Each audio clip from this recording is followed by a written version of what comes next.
Maraming salamat ating mahal. Magandang umaga po sa inyong lahat. Maraming salamat sa gumanap na Jose, asawa ni Potiphar, si Potiphar, yung Wazga, yung Warden, yung bangkay yung pinakahead ng tulungan. At sa lahat ng mga pinanggo, nawa kayo ay malaya na. Malaya na. Last week, thank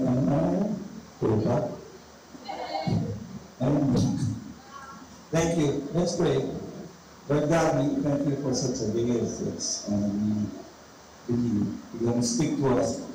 So Lord God, iwan mo kami matuntun sa aming isipan at puso kung sino ka. Ano ang mga ginawa mo, ginagawa mo pa. Kapag-alaman namin ang aming pagkakakilanlan kaya sa Kristo. Nais po namin lumakad sa mundo nito sa mga huling araw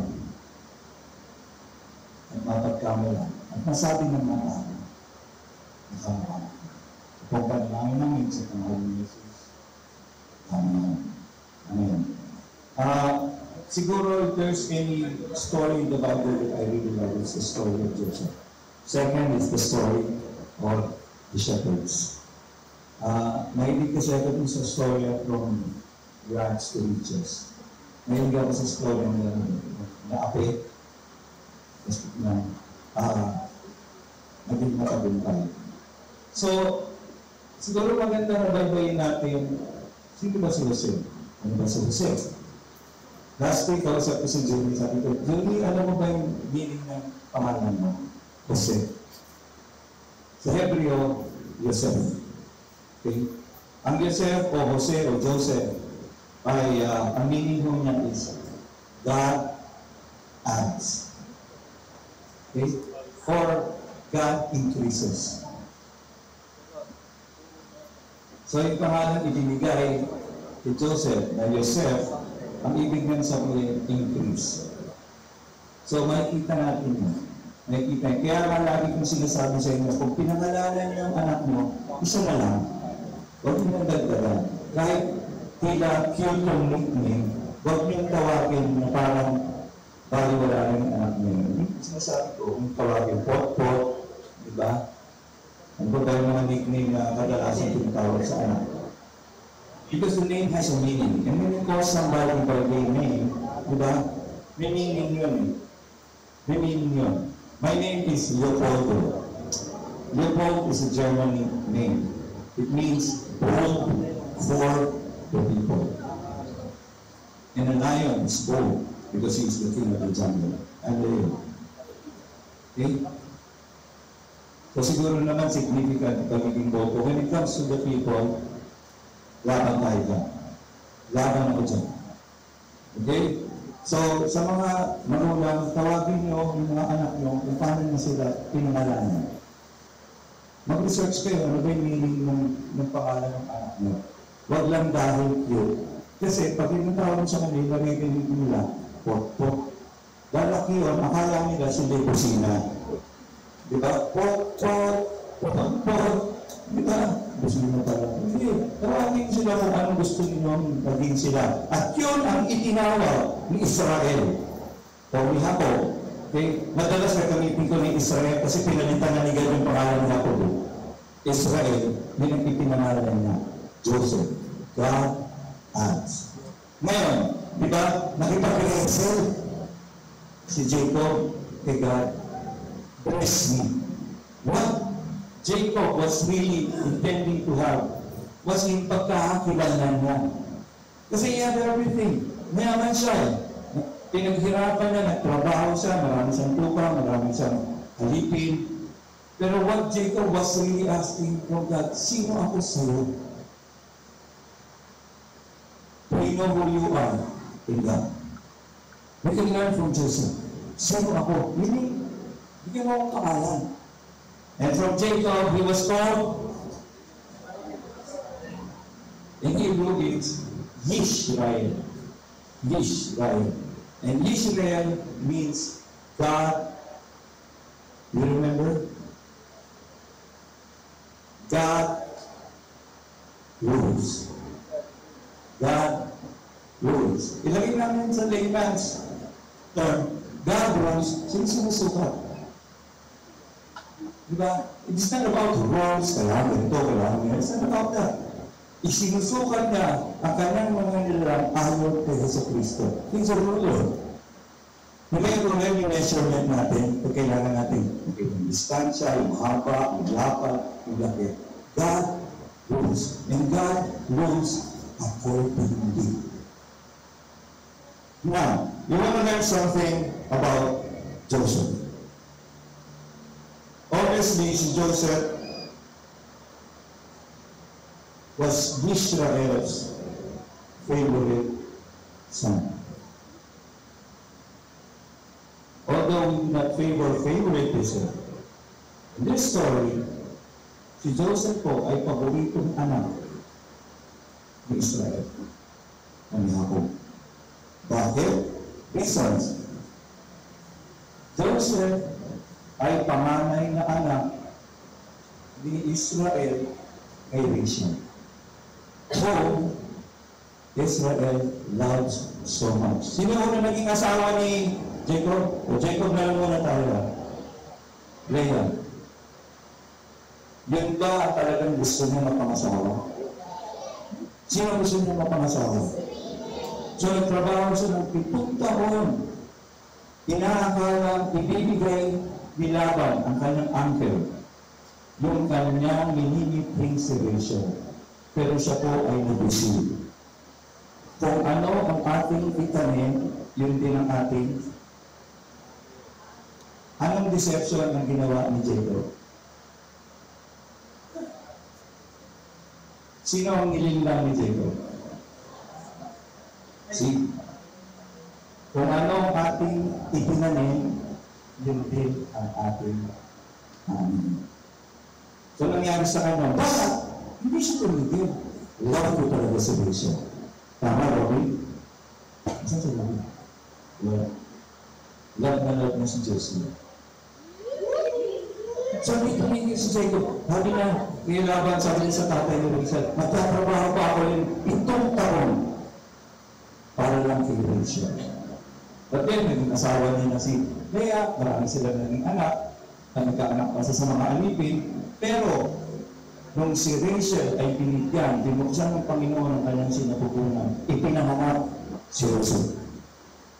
Okay? Noon kasi walang apelyido. Makikilala mo lang kung kaninong anak by the father. Okay? Like me, Leo Bar Eti, yung Bar, son of. Sa Hebrew kasi yung Bar means son of. So, Leo Bar Eti, walang Hernandez. Kung malalaman mo kung kaninong anak, because Leo Bar Eti. So, ganun sila. Parang Yeshua Bar Yosef. Yan. So, ang kwentong ito ni Joseph ay siya yung paboritong anak dahil ang mahal na mahal niya po si Joseph. Pangalawa, sino ang binigyan ni Jacob ng balabal na napakaganda? Yung ba'y kinainggitan ng mga kapatid niya? Ba't hindi binigyan ni Jacob yung ibang balabal? Bakit kaya? Paborito na kasi si Joseph. Obvious. Pangatlo, laging inuutosan ni Jacob si Joseph, check mo yung mga kapatid mo. I-check mo yung mga kapatid mo. Tingnan mo, puntahan mo sila doon. Di ba yung storya? Pinapunta sila sa Dirson ba yun? Sa pinapunta si Joseph ni Jacob. Shechem. Pero yung mga kapatid na nasa Dotan. Di ba? Check mo yung mga kapatid mo. Wala na. So, ano natututunan natin sa tatlong bagay na ito? Joseph was gifted. Joseph was gifted.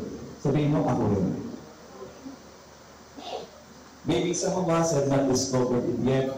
That's why Sunday is a training week. Only God can reveal to you how He gifted you. But the people around you, pag kayo po ay nasa company ng mga mananampalataya, sila mismo ang mag-confirm. Ganyan ka na. Okay, side story. Kilala mo si Tita Cathy? Si Mama Kat? Okay. Minsan, nag-uusap si Mama Kat at si Ate Joanna. Tinanong ni Ate Joanna, sino yung ba kayo yung dati? Sabi ni Ate, ano yun? Talaga bang mahilig siya mag-alaga ng tao? Ganyan, ito. Oo. Ay, kaya pala. So, hanggang ngayon po, hindi yung ginagawa. Hindi nagbago. Hindi ko maalam kilala si Lord, katulad ng pagkakilala ko sa Kanya. Pero, yung kaloob na sa akin, ano na yun? Ipinamumuhay ko na. But who's glory na giving ko? Before, it was myself. But when I knew that, the glory is supposed to be God's and God's alone. Wala ako, hindi ko hiniling. Hindi ko hiniling yung gift. Mag-pastor, hindi ko hiniling. God gave it to me. I didn't even ask God to allow me to sing. He just gave it to me. I just discovered it. And one thing, wala ko yun sa mana-mana. Palagi niya sila yun kasi magaling kumanta yung tatay niya. Hindi magaling kumanta yung tatay ko. Magaling sumayaw yung tatay ko. Si Mami Pinsing. Pero hindi siya professional singer. So wala ko yun sa mana-mana. Ang namamana ng kasalanan. Kaya umiwas po tayo sa pagkakasalanan. God gave each and every one of us a gift. And that is specifically for you. Tama, Lord? Ito magkasama. Parang ano ito, high school year. So, in your devotion, huwag niyo mong basahin yung Biblia. Rest and with God. That's enough. That's my purpose. Bakit mo ako ginawa? This is a general purpose for the children of God, to worship Him. So we cannot say that. My purpose is to worship God. That's a general purpose. But specifically, as you, ikaw lang, anong purpose mo?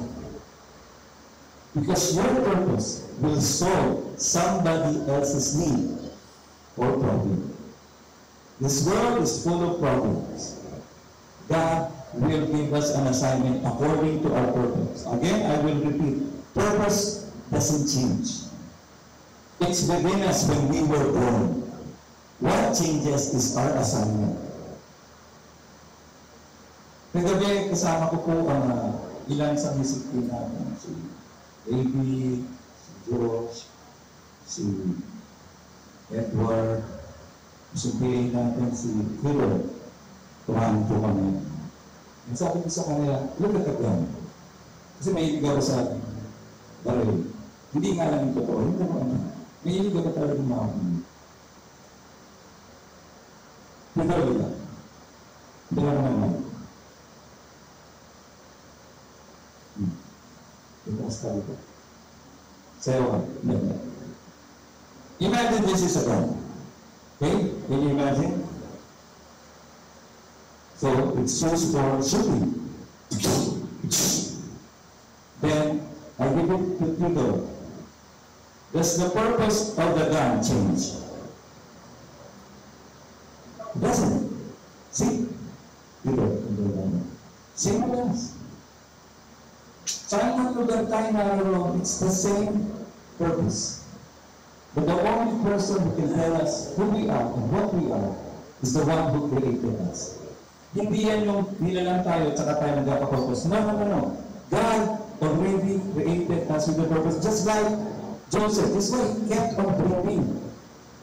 He kept on dreaming. God was talking to him through dreams.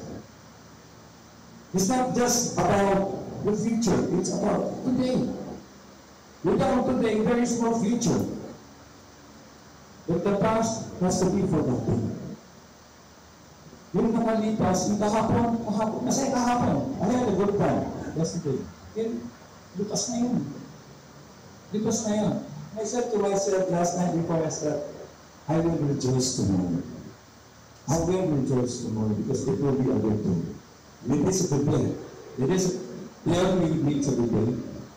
It's a good day. It's a good day. So Joseph was gifted in what?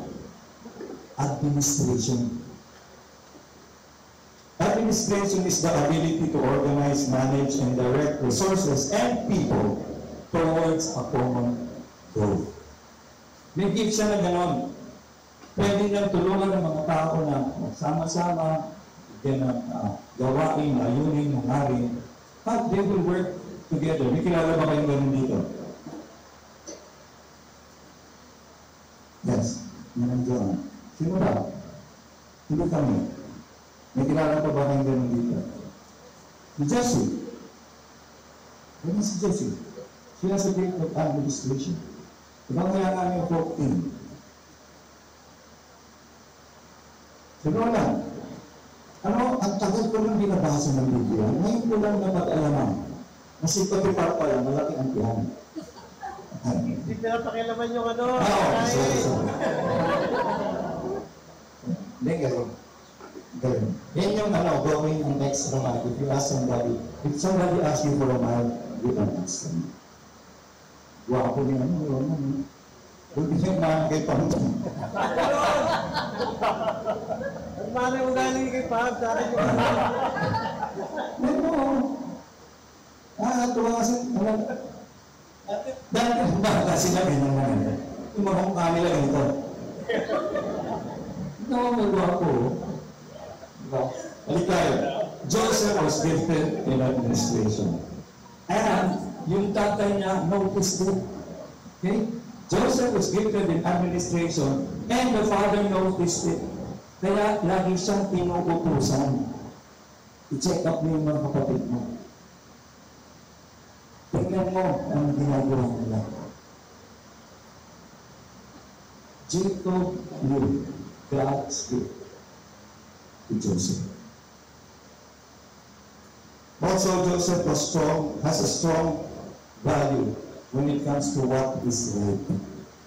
Di ba? Kaya nga pag siya yung inuutosan ng tatay niya eh. Puntahan mo yung mga kapatid mo, baka may ginagawa na ng mali yun. Totoo, di ba? Inutosan ni Jacob, si Joseph, pumunta sa Shechem. Check upin mo yung mga kapatid mo. Nasaan yung mga kapatid ni Joseph? Ha? Oh. Di ba? Parang yung mga kayo lang to, di ba? Pag pinacheck kayo ni Belen, di ba? Pinacheck kayo kung nasa eskwela, hindi. Nasa Dota kayo. But Joseph is very strong when it comes to what is right. Kaya nga naiinis sa kanya yung mga kapatid niya eh. Lagi niyang pinupuna. Lagi niyang itinatama yung mga kapatid niya. Hey guys, it's about time we be like Joseph. And I hold you responsible for that. Kapatid, nag-devotions mo na. Dapat hindi mo ako nag-check. First squad. Meron kang tumayo ang first squad? First squad. First squad. Harapin niyo isa't isa. Every day, you should check up on each other. Parang nag-devotions ka na, nagbasa ka na ba? Gets nyo?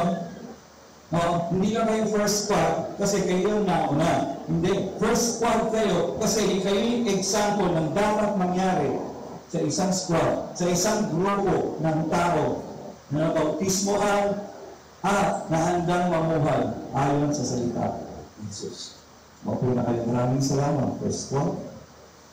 So Joseph has a strong value for doing what is right. Ito ang mahalaga. Joseph recognizes visions. Ilan yung panaginip ni Joseph? Ako.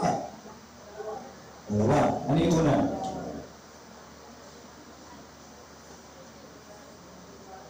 Balay. Yung ko. Ilang pala yun? Yan din. Dahil sa nakatayo. So, yung iba, lumubog sila kung sa nakatayo. Okay. Alam na natin meaning nun. Yung pangalawang pangarap, doon sinabi ni Jacob, ibig mo sabihin ako sa nanay ko ay luluhod sa harapan mo. I think Jacob understood the dream. Ayaw lang nang lumaki ang ulo. Kasi noon, ilang taon na si Joseph noon? 17. At 17, magaling lumaki ang ulo ng isang tao. Especially, we're so gifted like Joseph. Paborito ba si Joseph? But Joseph needs to be tamed.